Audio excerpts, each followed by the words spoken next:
This is the second video about the iPad. In this video I'm going to show you how to use the iPad app to create a playlist, to display songs, and how to transpose, and generally how to use it for either practicing or performing. So here we have the screen with all songs. If you tap on any song, it'll just display that song on screen. So here's one here. If I tap on the music button at the bottom, it'll display the sheet music. To move through the pages, I simply tap at the right hand side of the screen to advance one page at a time, and that takes me through them.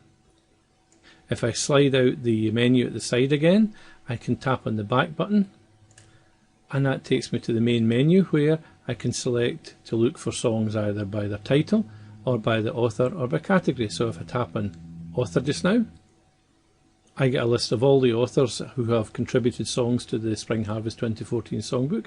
If I click on one of the authors, this one here, I see the songs that have been contributed by that author. And I can select to view, again, the chord sheets or the sheet music. Going back and selecting categories this time, I've got all the categories that have been assigned to these songs, and by choosing a particular category, I'm choosing Faith and Trust, I get a list of all the songs under that category there. And again, tapping on any song will display that song on screen.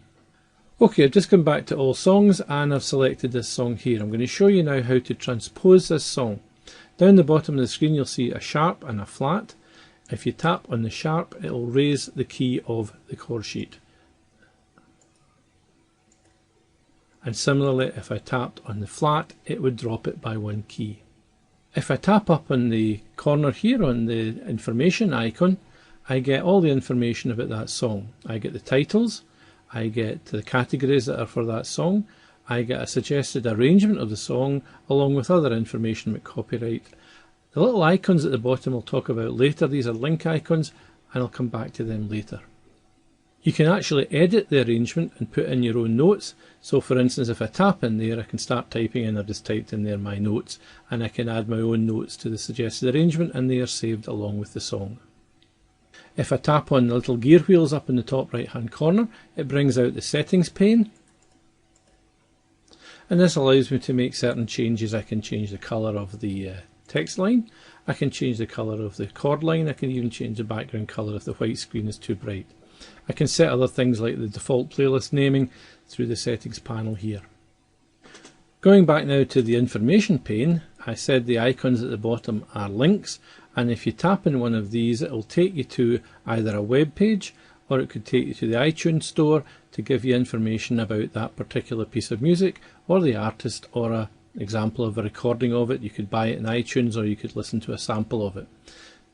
And here's what you get if you tap on the home page for this particular artist, Pete James. It opens up Safari and shows you his home page. If I choose Martin Smith and then select I'm coming back, I get the information on that particular song. And one of the interesting things here is the little iTunes icon, and if I tap on the iTunes icon, it launches the iTunes website and it highlights a sample of that song, and you can actually buy the song as a track from the iTunes store directly from here.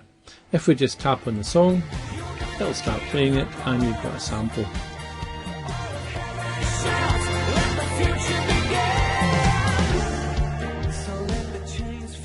Okay, let's have a quick look at setting up a playlist. From the main screen here, if you tap on all playlists, you see I've already created a number of playlists, but let's just add a new playlist by tapping on the little plus. I can delete the default name for the playlist and I'll type in what I want to call it. Once I've done that, the playlist is empty. I can start adding songs to the playlist.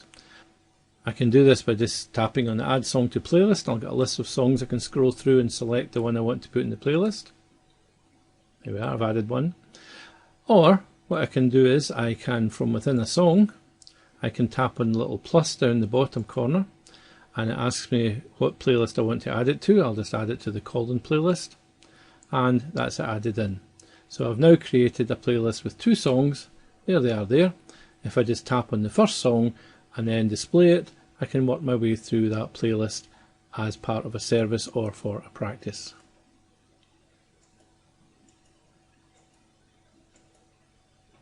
So that's how you can use the Power Music app along with the Spring Harvest Digital Songbook 2014 to display your music, chord sheets or sheet music, how you can transpose your chord sheets, how you can make performance notes, and how you can set up a playlist for your practice or for a service. Thanks for listening to this. I hope you find this useful.